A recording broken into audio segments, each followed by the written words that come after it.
Hello everyone. In this chapter, we are going to revise about organism and environment. तो इसमें पहला आता है इकोलॉजी. इकोलॉजी क्या होती है? ये ब्रांच ऑफ बायोलॉजी है जिसमें हम इंटरेक्शन बिटवीन द ऑर्गेनिज्म और इंटरेक्शन ऑर्गेनिज्म का एनवायरनमेंट के साथ स्टडी करते हैं.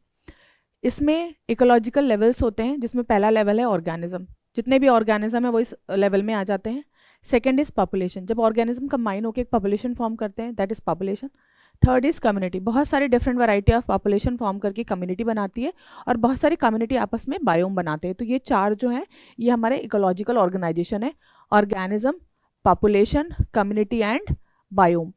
अब अगर हम ऑर्गेनिज्म लेवल ऑफ इकोलॉजी देखें तो ये इसमें हम क्या देखते हैं? We study about how organisms survive in their environment. कैसे वो एनवायरनमेंट में सर्वाइव कर रहा है. सर्वाइव करने के बाद में is it able to reproduce successfully and और साथ ही में ये एडाप्टेशन के ऊपर भी एम्फोसिस शो करता है. अर्थ का मूवमेंट जो है वो बहुत इंपॉर्टेंट रोल प्ले करता है इन सभी चीज़ों में इकोलॉजी में हमारे. कैसे? जो rotation of earth around the sun और द टिल्टिंग ऑफ अर्थ, जो अर्थ का टिल्टिंग है उसकी वजह से वेरिएशन आता है टेम्परेचर के अंदर. साथ ही में changes in duration and the intensity of light की इंटेंसिटी और उसके ड्यूरेशन में चेंज आता है, जिसकी वजह से अलग अलग सीजन्स बनते हैं. और ये सीजन्स जो होते हैं ये फेवर करते हैं ग्रोथ ऑफ ऑर्गेनिजम्स को और इकोलॉजी के डेवलपमेंट के लिए. टेम्परेचर वेरिएशन और प्रेसिपिटेशन. अब टेम्परेचर में कितना चेंज आ रहा है, प्रेसिपिटेशन लेवल कितना है यानी रेनफॉल कितना है, उसके बेस पे डिफरेंट बायोम्स फॉर्म होते हैं. अगर टेम्परेचर जो है वो बहुत हाई है, रेनफॉल जो है वो बहुत कम है, प्रेसिपिटेशन कम है, तो डेजर्ट फॉर्म होगा. अगर टेम्परेचर जो है वो नॉर्मल है, मीडियम रेंज के अंदर आता है और अगर बहुत ज़्यादा प्रेसिपिटेशन है तो रेन फॉरेस्ट फॉर्म होगा. लेकिन अगर टेम्परेचर बहुत लो है तब उस कंडीशन में टेंड्रा फॉरेस्ट फॉर्म होगा. तो ये these are different kind of biomes. ये एग्जाम्पल्स है बायोम्स के. अब जो फैक्टर्स हैं जो हैबिटेट कंडीशन को अफेक्ट करते हैं उसमें दो फैक्टर्स आते हैं. First is the biotic factor, then the abiotic factor. अब एबायोटिक फैक्टर्स क्या होता है? जो वेरिएशन के लिए रिस्पॉन्सिबल होता है. जैसे कि टेम्परेचर क्या करता है? मेटाबॉलिज्म को अफेक्ट करता है, एंजाइम की एक्टिविटी को अफेक्ट करेगा, साथ ही में डिस्ट्रीब्यूशन ऑफ ऑर्गेनिज्म को भी अफेक्ट करेगा. यानी अगर कहीं टेम्परेचर बहुत कम है तो वहाँ पे ऑर्गेनिज्म कम पाए जाएंगे, लेकिन अगर टेम्परेचर ज़्यादा है या तो भी वहाँ पर कम ही ऑर्गेनिज्म पाए जाएंगे. अगर टेम्परेचर है वो एक नॉर्मल रेंज के अंदर है तो वैरायटी जो है ऑर्गेनिज्म की डाइवर्सिटी ज़्यादा पाई जाएगी. Water is also plays an essential role, क्योंकि वाटर के ऊपर प्रोडक्टिविटी डिपेंड करती है और प्रोडक्टिविटी जो है वो डाइवर्सिटी को के लिए बहुत इंपॉर्टेंट होती है. Light, it also influence photosynthesis को इफेक्ट करता है. अगर लाइट का जो रेंज है वो कम होगा, कम इंटेंसिटी होगी लाइट की, या लाइट कम आ रही है, अगर जो ड्यूरेशन ऑफ लाइट है वो कम होगा तो उस कंडीशन में क्या होगा? फोटोसिंथेसिस इफेक्ट होगा. फोटोसिंथेसिस इफेक्ट होगा तो प्रोडक्टिविटी इफेक्ट होगी और वहाँ पे लिविंग ऑर्गेनिज्म भी इफेक्ट होंगे. फ्लावरिंग डिपेंड करती है लाइट की इंटेंसिटी के ऊपर और एनिमल्स का बिहेवियर भी इफेक्ट करता है. लाइक कुछ एनिमल्स जो होते हैं they are active during day, जिनको हम डायर्नल या डायर्नैलिटी कहते हैं. कुछ एनिमल्स ऐसे होते हैं जो एक्टिव होते हैं ड्यूरिंग नाइट, जिसको हम नॉक्टर्नल कहते हैं. सॉइल भी एक मेजर फैक्टर है. जैसे कि प्लांट के ग्रोथ के लिए सॉइल बहुत इंपॉर्टेंट रोल प्ले करता है. सॉइल का स्ट्रक्चर कैसा है, उसका पीएच कैसा है, उसके अंदर मिनरल्स कितने हैं, उसकी वाटर होल्डिंग कैपेसिटी कितनी है, पर्कोलेशन कितना है, इन सब चीज़ों की वजह से भी इकोलॉजी जो है वो इफेक्ट होती है. देन बायोटिक फैक्टर्स के अंदर बायोटिक कंपोनेंट्स जैसे कि पैथोजेंस कितने हैं. अगर पैथोजेंस ज़्यादा होंगे तो सर्वाइवल के चांसेस कम होंगे. पैरासाइट्स की, then second parasite. Third is predators, एक पर्टिकुलर एरिया में कितने अमाउंट में प्रेडेटर्स हैं. देन कॉम्पिटिटर्स मीन्स रिसोर्स के लिए कॉम्पिटिशन करने वाले organisms. Then next is the adaptation and natural selection. अब over long period of time organism evolve adaptation. Organisms ने एडाप्टेशन को इवॉल्व कर लिया है नेचुरल सिलेक्शन के थ्रू.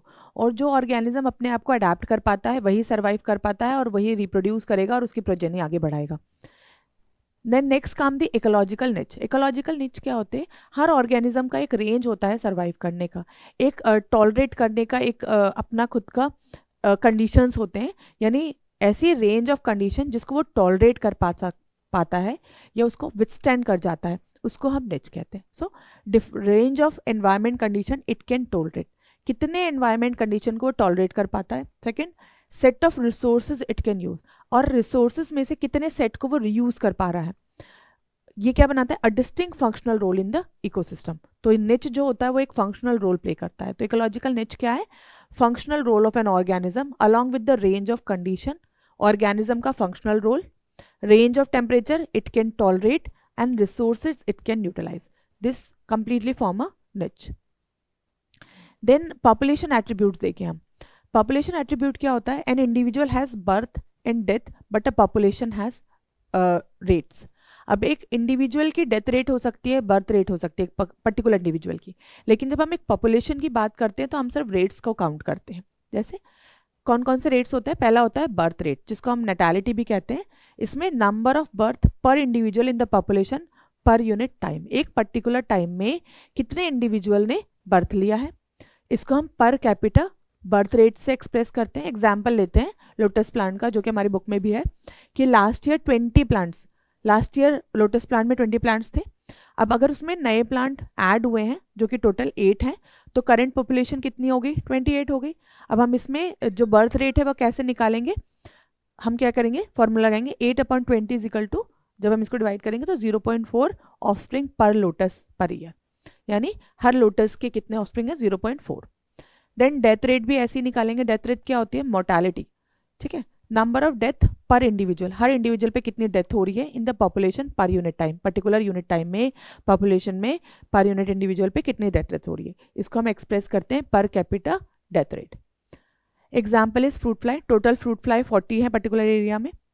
अब एक हफ्ते में 4 की डेथ हो गई, तो डेथ रेट कैसे निकालेंगे? सेम 4/40, तो हमारा आ जाएगा 0.1 इंडिविजुअल पर फ्रूट फ्लाई. नेक्स्ट आते हैं पॉपुलेशन एट्रीब्यूट्स. पॉपुलेशन एट्रीब्यूट्स में sex ratio and age structure.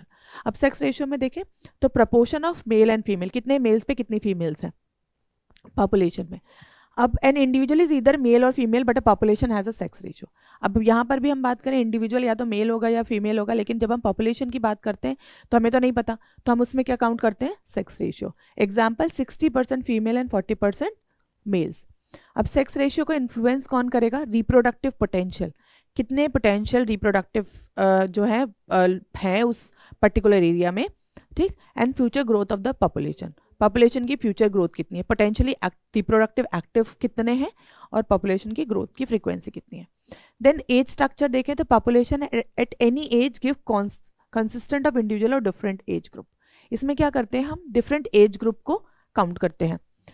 यहाँ पर एज डिस्ट्रीब्यूशन जो है वो percentage of individual in different age group को शो करता है.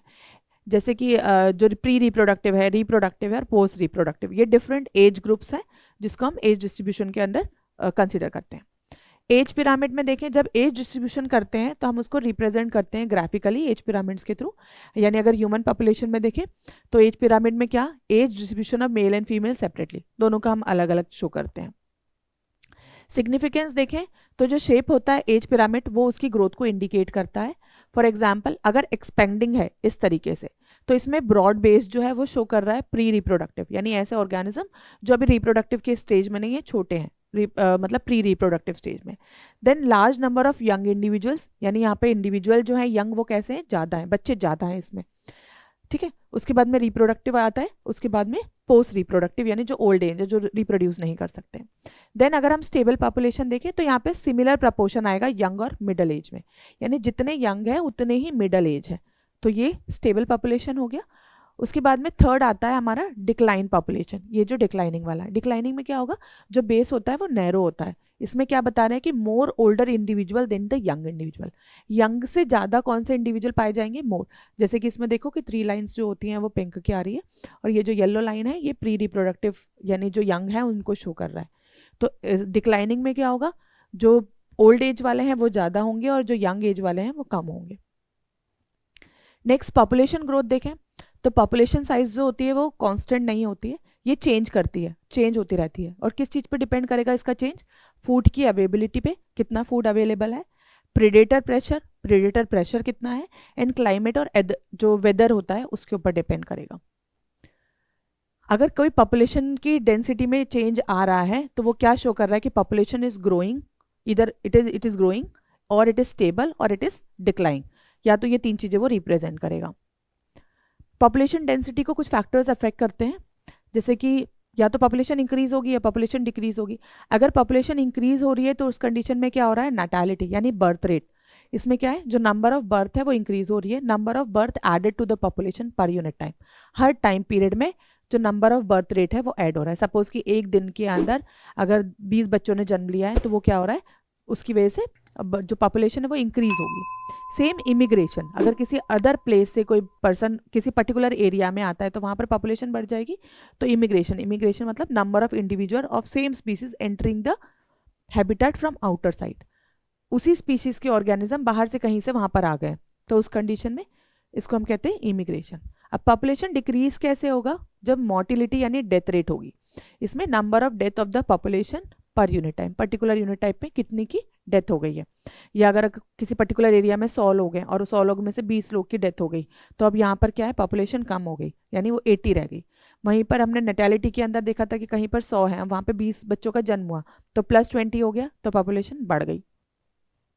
इमिग्रेशन में क्या होता है, पर्टिकुलर एरिया में से लोग चले जाना, कुछ स्पीशीज या कुछ ऑर्गेनिज्म का मूव कर जाना, जिसकी वजह से पॉपुलेशन कम होती है। तो दो ही चीज़ें होती हैं, या तो पॉपुलेशन इंक्रीज होगी नेटैलिटी में और इमिग्रेशन में, और डिक्रीज होगी मोर्टैलिटी और एमिग्रेशन में।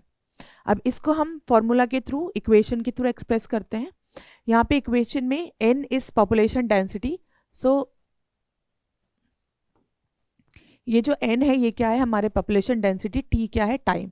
तो nt प्लस जो डेंसिटी है एक पर्टिकुलर टाइम में, b प्लस आई, b क्या है हमारा जो बर्थ रेट है, प्लस i, इनको हम ऐड कर देंगे।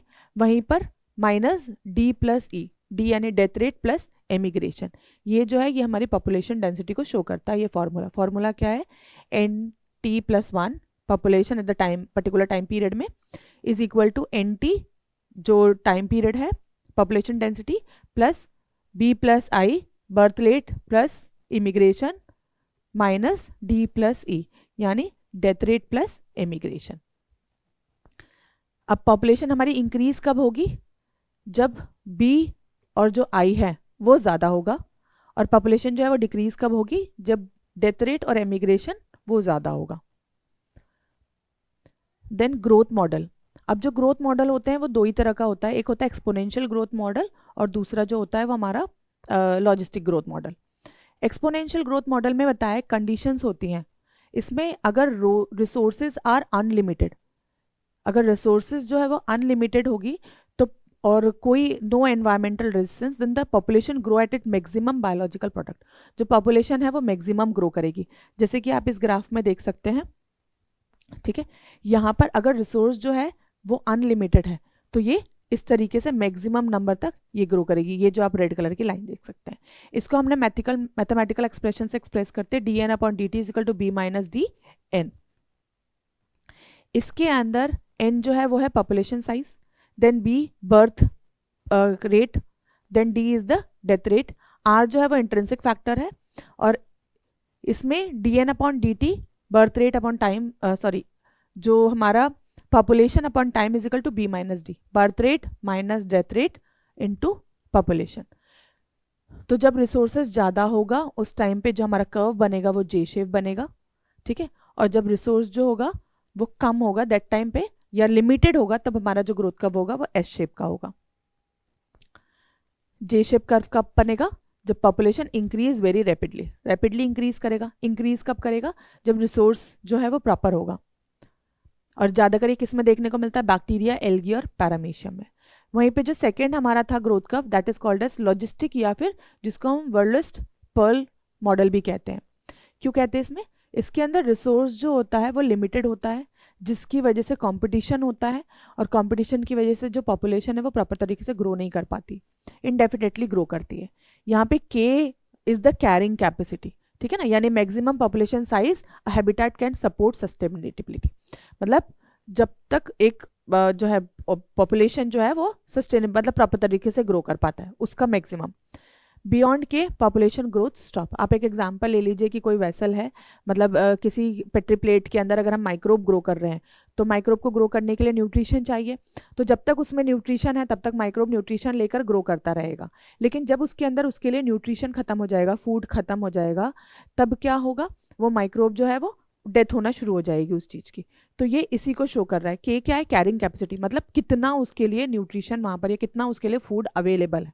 जब तक फूड अवेलेबल है वो ग्रो करता रहेगा, लेकिन जैसे ही खाना खत्म होगा वैसे ही क्या होगा, वो एक फेज में आएगा, फिर बाद में उनकी डेथ होनी शुरू हो जाएगी। तो जो ग्रोथ फेज होती है वो तो लैग फेज होगी, एक्सपोनेंशियल फेज होगी, डेक्लेरेशन फेज होगी या फिर स्टेशनरी फेज होगी। इसको भी इक्वेशन के through that same equation D N upon D T, लेकिन यहाँ पर फॉर्मूले में हम आर एन लगा रहे हैं, के माइनस एन अपॉन के। के क्या है हमारी कैरिंग कैपेसिटी, माइनस एन जो हमारा पॉपुलेशन है, ठीक है। आर जो है इंट्रिंसिक रेट ऑफ इंक्रीज है, किस रेट पे वो इंक्रीज कर रहा है, वहां पर हमने बी माइनस डी लिखा था। अब यहाँ पर जो हमारा ग्रोथ कर्व है वो कैसा प्रोड्यूस होगा, एस शेप का। ग्रोथ स्लो होगी as resource become limited and more realistic for natural population. और ये वाली जो होती है इट इज़ मोर रियलिस्टिक, ठीक है। एग्जाम में आपसे पूछा जाता है कि explain this and which one is the more realistic. तो लॉजिस्टिक ग्रोथ कर्व जो है, क्योंकि जैसे इसका नाम है लॉजिक है, तो लॉजिकली ये ज़्यादा जो है वो रियलिस्टिक है।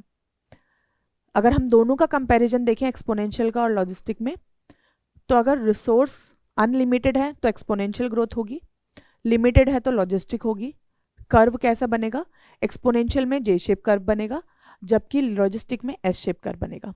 कैरिंग कैपेसिटी एक्सपोनेंशियल ग्रोथ में हम कंसीडर नहीं करते हैं, क्योंकि जैसे कि हमने बोला रिसोर्स अनलिमिटेड है। जब अनलिमिटेड है तो कैरिंग कैपेसिटी को यूज़ नहीं कर पाएंगे, लेकिन यहाँ पर कैरिंग कैपेसिटी को हम कंसिडर करते हैं। देन रियलिज्म देखें तो एक्सपोनेंशियल ग्रोथ जो है वो लेस रियलिस्टिक है, क्योंकि ऐसा कहीं नहीं होता कि अनलिमिटेड हो, और लॉजिस्टिक जो है वो मोर रियलिस्टिक। ये कब रियलिस्टिक हो सकती है, जब हम प्रोवाइड करें, जैसे कि जब भी किसी वैक्सीन का, किसी मेडिसिन का, किसी भी चीज़ का प्रोडक्शन मास लेवल पे होता है, बायोरिएक्टर्स में हम करवाते हैं मास प्रोडक्शन, कोई कंपनी करवाती है, तब उसमें वी टेक केयर कि कभी भी कहीं पर भी रिसोर्स की कोई कमी ना हो। तो उस कंडीशन में हम इसको कंसिडर कर सकते हैं। अदरवाइज रियलिस्टिक जो है मोर कौन सी है, लॉजिस्टिक नेचर में देखे तो। देन लाइफ हिस्ट्री वेरिएशन, इसमें पॉपुलेशन जो है वो जो वेरिएशन कर पाएगा वो मैक्सिमम रिप्रोड्यूस करेगा, जिसको हमने डार्विन फिटनेस भी थ्योरी पहले पढ़ी थी, दूसरे चैप्टर में उसमें हमने पढ़ा था। फिर जो सिलेक्टेड जो ट्रेड्स हैं, जो वैसे ट्रेड्स हैं जो उसको सर्वाइव करने में हेल्प करते हैं, वो सिलेक्ट होंगे और वो नेक्स्ट प्रोजेनी के अंदर ट्रांसफर होंगे। देन रिप्रोडक्टिव स्ट्रैटेजी वेरी करेगी ऑर्गेनिज्म के लिए अलग अलग जगहों पे। फॉर एग्जांपल कुछ ऑर्गेनिज्म ऐसे होते हैं जो once in their life time breed करते हैं, एक ही बार रिप्रोड्यूस करते हैं, अपने पूरे लाइफ टाइम में ब्रीड करते हैं, लाइक पैसिफिक सालमन और बैम्बू ट्री। देन कुछ ऐसे होते हैं जो मल्टीपल टाइम ब्रीड करते हैं अपनी पूरी लाइफ स्पैन में, जैसे बर्ड्स, मैमल्स वगैरह। ऑफस्प्रिंग का नंबर भी वेरी करता है। मैंने स्मॉल ऑफस्प्रिंग जो होते हैं, मतलब कुछ ऐसे होते हैं जो बहुत सारे ऑफस्प्रिंग प्रोड्यूस करते हैं, कुछ ऐसे जो होते हैं जो लार्ज ऑफस्प्रिंग प्रोड्यूस करते हैं कम नंबर में, लाइक बर्ड्स और मैमल, वरना एक बार में एक ही बच्चे को जन्म देते हैं। अब कुछ ऐसे ऑर्गेनिज्म है जो एक बार में बहुत सारे बच्चों को जन्म देते हैं। लाइफ हिस्ट्री ट्रेड जो होती है वो बायोटिक और एबायोटिक फैक्टर के ऊपर भी इफेक्ट होगी, के ऊपर भी रिलाई करती है। और स्टडी ऑफ लाइफ हिस्ट्री जो है वो की रिसर्च एरिया है इकोलॉजी के अंदर। Population in next topic is population interaction. इसमें no species live in isolation. अब ऐसी कोई भी स्पीशीज नहीं है जो अकेले रहती हो, जिसको किसी और ऑर्गेनिज्म की जरूरत ना हो। हर ऑर्गेनिज्म एक दूसरे के साथ इंटरैक्ट करता है, ठीक है। They interact with other species are essential, तो इंटरैक्शन जरूरी है और वो होता भी है। Population interact in biological communities forming complex linkage, और इंटरैक्शन की वजह से कॉम्प्लेक्स लिंकेज फॉर्म होता है। अब इंटरैक्शन जो है वो इंटरस्पीसिक होगा, इंटरस्पेसिफिक यानी दो स्पीशीज के बीच का इंटरैक्शन, या फिर इट कैन बी इंट्रास्पेसिफिक, दो अलग अलग स्पीशीज के बीच का इंटरैक्शन भी हो सकता है। अब जो इंटरैक्शन है इंटरस्पेसिफिक, मतलब स्पीशीज के बीच का जो इंटरैक्शन होता है वो बेनिफिशियल हो सकता है, उसको हम पॉजिटिव साइन से रिप्रेजेंट करते हैं। डेट्रीमेंटल हो सकता है जिसको हम नेगेटिव साइन से रिप्रेजेंट करते हैं, या फिर न्यूट्रल हो सकता है जिसको हम जीरो से रिप्रेजेंट कर सकते हैं। कैसे, अगर जैसे म्यूचुअलिज्म में क्या हो रहा है, सपोज आप मानिए कि दो स्पीशीज हैं ए एंड बी। अब यहाँ पे दोनों स्पीशीज एक दूसरे के साथ इंटरेक्ट कर रही हैं और एक पॉजिटिव इंटरेक्शन हो रहा है, जैसे लाइकन, एल्गी और फंगल में, जहाँ पे दोनों स्पीशीज एक दूसरे को बेनिफिट कर रही हैं, उसको हम म्यूचुअलिज्म कहेंगे। कंपटीशन में यानी दोनों स्पीसीज जो है वो एक दूसरे के साथ compete कर रही हैं किसी पर्टिकुलर एरिया के लिए, रिसोर्स के लिए, जैसे कि two trees competing for the sunlight, तो यहाँ पर इसको हम कंपटीशन कहेंगे। यहाँ पे हम माइनस साइन लगाएंगे दोनों स्पीशीज के लिए। प्रिडेशन में क्या होता है, एक स्पीशीज दूसरी स्पीशीज को खा रही है, तो एक को तो बेनिफिट हो रहा है तो उसमें हम पॉजिटिव साइन लगाएंगे, और एक जो है जिसको वो खा ले रही है उसको तो कोई बेनिफिट है नहीं बेचारे को, तो उसके लिए हम नेगेटिव साइन लगाएंगे। Example tiger and deer. Then parasitism में क्या होता है, एक ऑर्गेनिज्म दूसरे ऑर्गेनिज्म की बॉडी के अंदर रह रहा है, उससे न्यूट्रिशन ले रहा है, उसको डिसीज कॉज कर रहा है, कई बार उसको मार भी दे रहा है, किल भी कर दे रहा है, तो एक बेनिफिट हो रही है, दूसरे को हार्म हो रहा है, तो इसमें हम एक पे पॉजिटिव साइन, दूसरे पे negative sign. Example tapeworm and human. Commensalism में क्या होता है, एक स्पीसीज जो है उसको बेनिफिट हो रहा है, दूसरा न्यूट्रल है, उसको कोई फर्क नहीं पड़ रहा, उसको कोई ना बेनिफिट है ना हार्म है। जैसे कि barnacles on whales, cattle egret on cattles, जो गाय भैंसें होती है उसके ऊपर आपने एक छोटी सी चिड़िया देखी होगी जिसको एग्रेट बर्ड कहते हैं, जो उनके ऊपर से इंसेक्ट्स को खा रही होती है, तो कैटल्स को उससे कोई बेनिफिट नहीं है ना कोई हार्म है, तो यहाँ पर जो इंटरेक्शन है वो कॉमनसेलिज्म है। देन एमेंसेलिज्म, यानी एक को हार्म हो रहा है, दूसरा न्यूट्रल है। इसमें जैसे पेनिसिलिन फंगस किल्ड बैक्टीरिया, अब पेनिसिलिन फंगस जो है वो बैक्टीरिया को किल कर दे रही है, पेनिसिलिन को कोई फर्क नहीं पड़ रहा, वो उसको कोई किल करने से उसको कोई बेनिफिट नहीं है, बट फिर भी मार दे रही है, फिर भी किल कर रही है, तो इसको हम एमेंसेलिज्म कहेंगे। अब जब हम इसको डिटेल में देखें तो प्रिडेशन में क्या होता है, transfer energy from plant to higher trophic level में। ये क्या करता है प्रिडेशन, ये एक तो एनर्जी ट्रांसफर करने के काम में आ रहा है। कैसे, हमने 10% एनर्जी फ्लो पढ़ा था, जिसके अंदर हमने देखा था कि प्लांट्स जो हैं, प्लांट्स को सपोज कोई गोट खा रही है, ठीक है, और इस गोट को लायन ने कंज्यूम किया, तो एक तरीके से क्या हो रहा है, एनर्जी का ट्रांसफर हो रहा है प्लांट से हायर ट्रॉपिक लेवल में, तो प्रिडेशन वो करता है। देन ये प्रे पॉपुलेशन को कंट्रोल करके रखता है।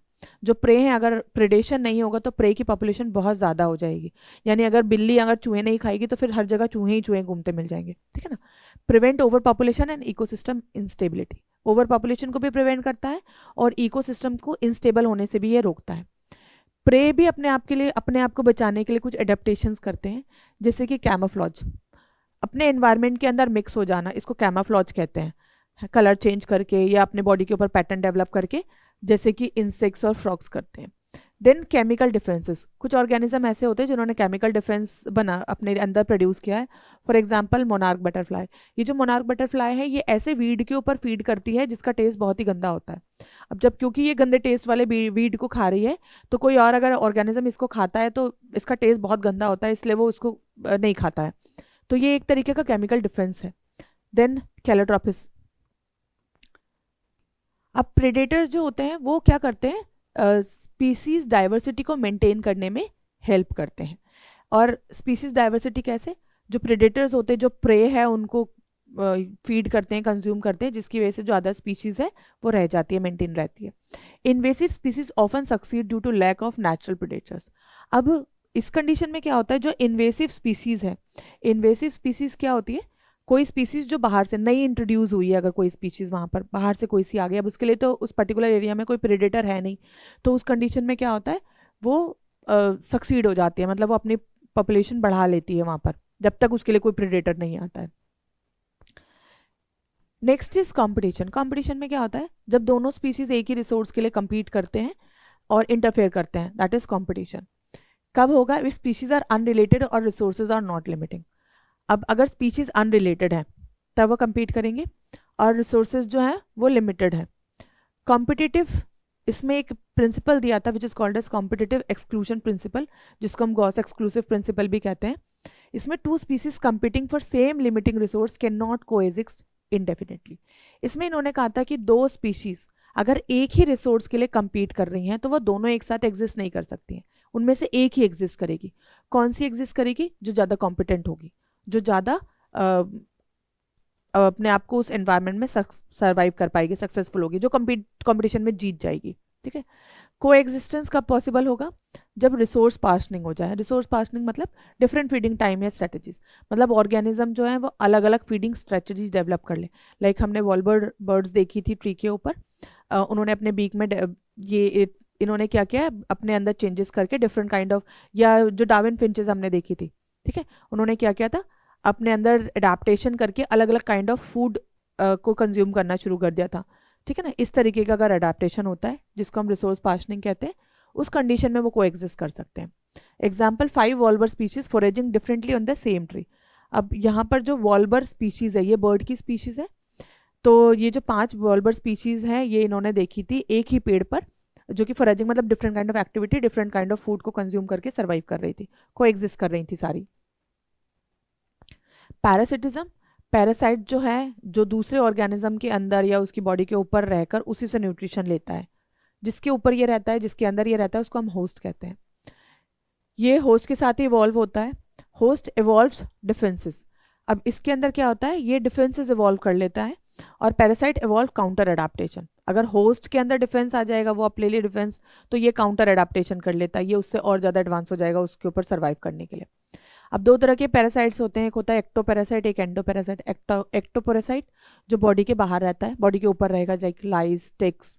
देन पैरासाइट लाइक कस्कूटा, मरबेल जो होती है प्लांट के ऊपर।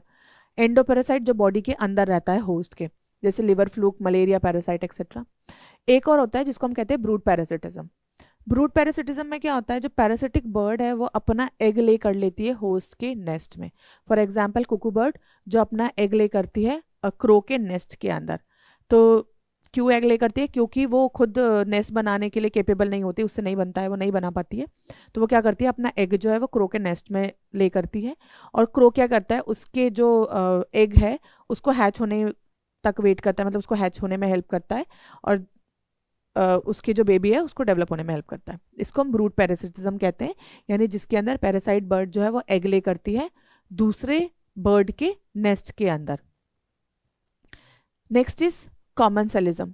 कॉमन सेलिज्म, अच्छा, और ब्रूड पैरासिटिज्म में एक और ये होता है कि वो एग ले करती है, जो क्रो के जो एग जब हैच होते हैं और जो कुकू बर्ड दोनों का एग हैच होता है, तो उसमें कुकू बर्ड्स क्या करती है, वो क्रो के एग्स को, अगर वो पहले हैच हो गई है तो वो क्या करेगी, क्रो के एग्स को नीचे की तरफ फेंक देती है। तो ये it is a parasitism, survival यहाँ पर होता है।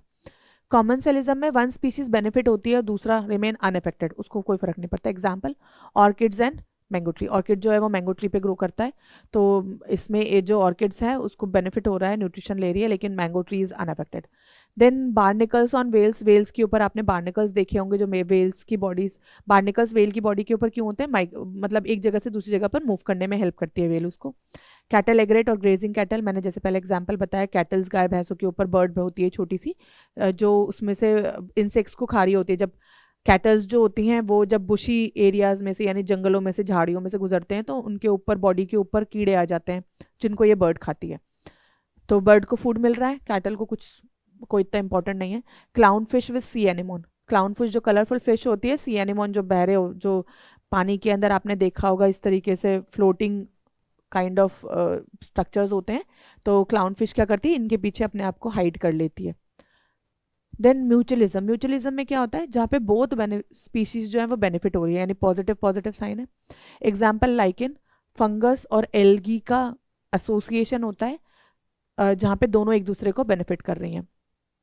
फंगस न्यूट्रिशन हेल्प एब्जॉर्ब कर रही होती है उसके लिए, प्लांट के लिए, और प्लांट उसको कार्बोहाइड्रेट प्रोवाइड कर रहा है, साथ ही में प्रोटेक्शन भी प्रोवाइड करता है। नेक्स्ट कुछ प्लांट एनिमल म्यूचुअलिज्म भी होता है। प्लांट जो है वो एनिमल्स पर रिलाई करते हैं पॉलिनेशन के लिए और सीड डिस्पर्जल के लिए, और एनिमल्स जो है वो उनको रिवॉर्ड मिलता है, नेक्टर, पॉलन और fruit for seed dispersal, fruits मिलता है एज अ रिवॉर्ड। अब म्यूचुअलिज्म जो है वो को एवोल्यूशन में भी इन्वॉल्व होता है, like evolution of flower and pollinator is tightly linked. जो फ्लावर और पॉलिनेटर है दोनों का एवोल्यूशन लिंक्ड है, अगर नहीं होगा तो पॉलिनेशन नहीं होगा और डाइवर्सिटी नहीं रहेगी। कुछ नोटेबल एग्जाम्पल्स हैं इसमें, like fig tree and fig wasp. इसमें ये 1-to-1 रिलेशनशिप है। कैसे, फीमेल वॉस्प जो है वो अपने एग ले करती है फिग के फ्रूट के अंदर, inside the fig seed. Wasp pollinate fig while ovipositing. जब जो वास्प है, जब उसके फ्रूट के अंदर सीड जब एग ले करने के लिए जाती है, तब वो क्या करती है, उसको पॉलिनेट कर देती है। ओवी पोजिशन का मतलब होता है एग ले करते वक्त उसको पॉलिनेट कर देती है। Fig seed provide food for larva, और फिग के अंदर वो रहती है, अंजीर जिसको कहते हैं, उसके अंदर जो उसके एग हैच होते हैं, तो वो क्या करता है, वो उसको न्यूट्रिशन प्रोवाइड करता है उसके लार्वास को। तो ये काइंड ऑफ म्यूचुअल बेनिफिट है। सेम म्यूचुअल बेनिफिट ऑर्किड्स और बी में भी देखने को मिलता है। कई ऑर्किड जो है वो evolve floral pattern to attract specific pollinator. एक फ्लोरल पैटर्न एवॉल्व करते हैं पॉलिनेटर को अट्रैक्ट करने के लिए। कैसे, जिसको हम सेक्सुअल डिसीट कहते हैं। सेक्सुअल डिसीट के अंदर क्या होता है, ऑफ्राइसस ऑर्किड मिमिक फीमेल बी, यानी ये जो ऑर्किड का जो फ्लावर होता है उसका स्ट्रक्चर फीमेल बी की तरह ही होता है, मतलब मिमिक करता है, उसकी तरह दिखता है। तो जो मेल बी है सीडोकॉपुलेट, वो उस फ्लावर के स्ट्रक्चर को फीमेल बी समझता है, उसको सीडोकॉपुलेट करता है और गेट डस्टेड विद पॉलन, और उस प्रोसेस के अंदर उसके ऊपर पॉलन आ जाते हैं, और वो क्या करता है, जब दूसरे फ्लावर के ऊपर जाता है तो पॉलिनेशन कर देता है। ये को एवोल्यूशन है। जिसमें फ्लावर ट्रेट जो है वो एवॉल्व हुए हैं in response to pollinator trait. Flower ने अपने अंदर अडाप्टेशन किया है पॉलिनेटर ट्रेट के लिए।